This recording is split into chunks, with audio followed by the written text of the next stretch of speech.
बरौली नाम का एक छोटा सा गांव था। उसी गांव में गोवर्धन नाम के सरपंच अपनी दो जवान बेटियों के साथ रहा करते थे। सरपंच की एक बेटी का नाम लीला तो दूसरी बेटी का नाम लच्छो था।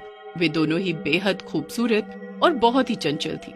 उसी गांव में रंगीला नाम का एक लड़का रहता था जो आए दिन गांव की लड़कियों और औरतों पर बुरी नजर डालता रहता था। एक रोज लीला और लच्छो सुबह सुबह नदी पर नहाने के लिए जा रही होती हैं कि तभी लीला की नजर रंगीला पर पड़ती है। अरे ओ रंगीला, तू सुबह सुबह हम दोनों का पीछा कर रहा है? तुझे तो अभी बताती हूँ मैं। अरे लीला, तू तो बेकार ही मुझ बेचारे पर शक कर रही है। अरे मैं तो पड़ोस के गांव में काम ढूंढने जा रहा था। तू तो जानती है कि मेरी हरकतों की वजह से मुझे पूरे गांव में कोई काम नहीं देने वाला। वैसे तुम दोनों बहनें सवेरे सवेरे कहाँ चल दी? हम दोनों नदी पर नहाने जा रही हैं और अगर तू गलती से भी नदी के पास भटका ना तो हमारे पिताजी तेरा जो हाल करेंगे वो तो तू जानता ही है। इसलिए अपनी पतली गली पकड़ और सीधा निकल ले यहाँ से। रंगीला दोनों बहनों के डर से वहाँ से खिसक लेता है। रंगीला के जाने के बाद दोनों बहनें नदी में नहाने के लिए चली जाती हैं। तभी नदी के किनारे पेड़ के पीछे छिपकर रंगीला उन दोनों बहनों को नहाता हुआ देखने लगता है। गांव में काम ढूंढने तो थोड़ी देर में भी चला जाऊंगा, पर पहले इन सुंदरियों को नदी में नहाता हुआ तो देख लूं। हाय हाय, मजा ही आ गया इन्हें ऐसे नदी में नहाता देख। फिर कुछ देर रंगीला पेड़ के पीछे छुपकर दोनों बहनों को नदी में नहाता देखने के बाद काम की तलाश में दूसरे गांव निकल लेता है। पड़ोसी गांव में काम तलाशते हुए उसकी मुलाकात नीरज नाम के लड़के से होती है। नीरज भाई, आप तो बड़े आदमी लगते हो। पैंट शर्ट, बढ़िया जूते और हाथ में स्मार्टफोन। इन गांव की लड़कियों को तो देखो, ये आपको कैसे तिरछी नजर से देखती हुई जा रही हैं। मुझे तो लड़कियों की बस गालियां ही मिलती हैं। हाँ नीरज भाई, आप तो बस मुझे अपने पास काम पर रखो। हाँ। अरे रे, लड़कियां ऐसे ही थोड़ी ना मुझे हंस के देखती हैं। मैं इनके लिए शहर से लाली, बिंदी, कजरा, गजरा, जाने क्या क्या लेकर आता हूँ, तभी तो ये सब मेरे आगे पीछे नाचती हैं। चल तू ये सब छोड़, तुझे एक बढ़िया चीज दिखाता हूँ। मेरे स्मार्टफोन में एक से एक सुंदर लड़कियों की फोटो और वीडियो है। फिर नीरज रंगीला को अपने फोन में लड़कियों की फोटो दिखाता है, जिसे देखकर रंगीला नीरज से कहता है, भाई नीरज, इन लड़कियों में वो बात नहीं है जो हमारे गांव की लीला और लच्छो में है। पूरे गांव में उन दोनों बहनों जैसी सुंदर दूसरी कोई लड़की नहीं है। और जब सवेरे सवेरे वो दोनों नदी में नहाती हैं, तो देखकर दिल खुश हो जाता है, कसम से। फिर तो रंगीला भाई, मुझे भी उन दोनों हसीनाओं को नदी में नहाते हुए देखना है। फिर क्या था, अगली सुबह रंगीला नीरज को लेकर नदी के पास पहुंच जाता है और फिर वो दोनों पेड़ के पीछे छुपकर लीला और लच्छो को नहाते हुए देखने लगते हैं। तभी लीला की नजर नीरज और रंगीला पर पड़ती है। हाय रे नाश पीटे, रंगीला तू सुधरेगा नहीं। लगता है पिताजी से तेरी शिकायत लगानी ही पड़ेगी। और ये तेरे साथ में कौन है? हाय दया रे, लच्छो जरा देख तो इस लड़के को। ये अपने फोन में हम दोनों की नहाते हुए फोटो खींचे जा रहा है। रुक, अभी बताती हूँ तुझे। तो क्या कहा तुम दोनों बहनों ने कि तुम अपने पिताजी से हमारी शिकायत लगाओगी? अगर ऐसा किया ना, तो ये जो नीरज भाई ने तुम दोनों की नहाते हुए वीडियो बनाई है ना, वो गांव के सभी लड़कों को दिखा देंगे। हाँ। ऐसा बोलकर रंगीला और नीरज वहाँ से चले जाते हैं। उसी दिन शाम के समय दोनों बहनें बाजार से सामान खरीदने जाती हैं।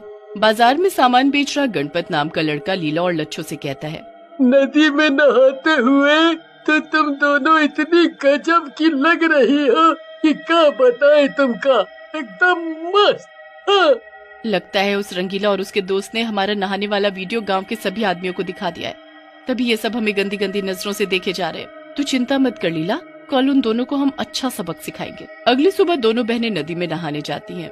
रंगीला और नीरज फिर से नदी पर आते हैं। नीरज नदी में जाता है और दोनों बहनों को छेड़ने लगता है। हाय नाश पिटे, तुझे तनिक भी शर्म नहीं आई जो तू नदी में हमें छेड़ने के लिए आ गया? रुक, अभी हम दोनों शोर मचाकर पूरे गांव वालों को बुलाते हैं। दोनों बहनें जैसे ही नदी में शोर मचाना शुरू करती हैं, फिर नीरज और रंगीला मिलकर दोनों बहनों का गला पकड़कर नदी में डुबो देते हैं, जिसकी वजह से उन दोनों की मौत हो जाती है। उसी दिन दोपहर के समय गांव की औरतों को नदी के किनारे लीला और लच्छू की लाश नदी में तैरते हुए दिखाई देती है। लीला और लच्छू की मौत से सरपंच जी को बहुत ही दुख पहुंचता है। दोनों बहनों की मौत को कुछ दिन बीत जाते हैं। एक रोज नदी के किनारे से काशी नाम का एक आदमी गुजर रहा होता है कि तभी उसकी नजर नदी में नहा रही दो सुंदर लड़कियों पर पड़ती है। क्या बात है, क्या बात है, जरा देखो तो इन लड़कियों को। इतनी दोपहरी है और ये नदी में कैसे मजे लेकर नहा रही है। अरे ओ काशी, वहाँ खड़े खड़े काहे हम दोनों को ताक रहे हो? अरे तनिक हमरे साथ नदी में आकर नहा कर तो देखो, तुम्हारे को दिन में आनंद आ जाएगा। हाँ। फिर काशी खुशी खुशी नदी में उन दोनों सुंदरियों के साथ नहाने के लिए जाता है। आज हम तुमको ऐसा नहलाएंगे कि जिंदगी में दोबारा कभी नदी में नहाने का नाम नहीं लोगे। ऐसा बोलते ही वो दोनों लड़कियां चुड़ैल का रूप ले लेती है। काशी चुड़ैलों को देखकर बहुत डर जाता है। अरे अरे अरे अरे मर गए रे। अरे हमका तो लगा था कि हम अप्सराओं के साथ नदी में स्नान कर रहे हैं, पर ये तो चुड़ैल निकली रे। अरे भैया कोई हमको इन चुड़ैलों से बचाओ। तू तो गया काम से। ऐसा बोलकर दोनों चुड़ैलें काशी को नदी में डुबोकर मार डालती हैं। फिर इसी तरह से आए दिन से आदमियों की लाशें तैरती हुई मिलने लगती हैं। नदी से लाशों के मिलने से पूरे गांव में हड़कंप मच गया था। गांव के कुछ लोग सरपंच जी के पास जाते हैं और बोलते हैं, सरपंच जी कछु कीजिए। अरे आए दिन नदी से हमारे गांव के लड़कों की लाशें बरामद हो रही हैं। समझ नहीं आता कि ये सब कौन कर रहा है। जब से मेरी दोनों बेटियों की नदी में डूबने से मौत हुई है, तभी से ना जाने क्या हो रहा है। आए दिन नदी से गांव के लड़कों की लाशें मिल रही हैं। तुम सब गांव वालों को चिंता करने की कोई जरूरत नहीं, मैं कुछ न कुछ करता हूँ। कुछ दिनों बाद रंगीला नदी के पास से गुजर रहा होता है कि तभी उसे गाने की आवाज सुनाई देती है। आओ हुजूर तुमको सितारों में ले चलो। गाने की आवाज का पीछा करता हुआ रंगीला नदी में नहा रही लड़कियों के पास जा पहुंचता है। अरे ओ बाबूजी, वहीं खड़े हुए हमें नहाता देखोगे कि हमारे साथ भी नहाने के मजे लोगे? रंगीला जरा भी देरी नहीं करता और नदी में जाकर उन दोनों हसीनाओं के साथ नहाने लगता है। जैसे ही रंगीला उन दोनों हसीनाओं का हाथ पकड़ता है, वो दोनों एक डरावना रूप ले लेती हैं, जिसे देखकर रंगीला की सिट्टी पिट्टी गुल हो जाती है। अरे मर गया रे, ये मैं आज कहाँ आकर फंस गया। अरे ओ नदी की चुड़ैलो, मुझे बख्श दो, मुझे जाने दो। तुझे कैसे बख्श दे? अरे तूने जो हमारे साथ किया उसके बाद तो तेरी मौत पक्की है। हम दोनों बहनों को तूने इसी नदी में डुबोकर मार डाला था ना, अब तू भी नहीं बचेगा। मगर रंगीला जैसे तैसे अपनी जान बचाकर उस नदी से भाग निकलता है और गांव वालों को जाकर कहता है। तभी शोर सुनकर सरपंच जी आ जाते हैं। फिर सरपंच जी गांव के पंडित जी और गांव वालों को लेकर नदी के पास जाते हैं। पंडित जी जैसे ही मंत्र पढ़ना शुरू करते हैं, नदी से दोनों चुड़ैल बहनें बाहर निकल कर आती हैं। पंडित, मंत्र पढ़ना बंद कर दे, नहीं तो इसी नदी में तेरी लाश भी तैरती हुई नजर आएगी। नदी में चुड़ैलों को देखकर सभी के होश उड़ जाते हैं। आखिर क्या हुआ है तुम दोनों चुड़ैलों के साथ, जो तुम इतना गुस्सा हो?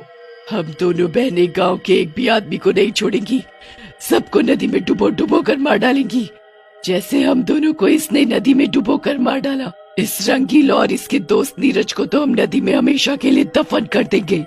तभी गांव वाले रंगीला को पकड़ लेते हैं।